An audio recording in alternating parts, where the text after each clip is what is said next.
নদীর ধারে আম গাছ মস্ত বড়, ছায়া দেয় সে গভীর ঘর। গাছের গোড়ায় পিঁপড়ের ঘর, কাজ করে সে সারাদিন ভর। ডালে বসে পায়রা হাসে, মিষ্টি সুরে গান সে ভাসে। পিঁপড়ে বলে তেষ্টা বড়, জল খেতে সে যায় যে তর। নদীর কূলে পিঁপড়ে এলো, ঢেউ দেখে সে ভয় যে পেল। হঠাৎ পিঁপড়ে জলে পড়ে, স্রোতের টানে হাবুডুবু করে। গাছের উপর পায়রা দেখে, বন্ধুকে বাঁচাতে চায় সে এঁকে।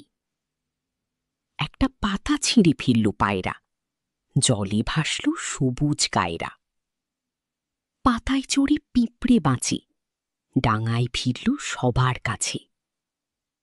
পায়রা আর পিঁপড়ে মিতা, ঘুচে গেল সব মনের চিতা।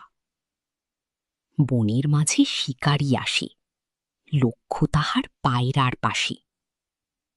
ধনুক নিয়ে তাক করে সে, পায়রা তখন আপন বাসে।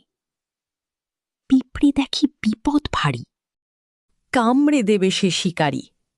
পায়ের পাতায় পিঁপড়ের কামড়, লক্ষ্যভ্রষ্ট শিকারীর আমড়। উড়ে গেল পায়রা সুখে, বন্ধুত্ব আজ সবার মুখে।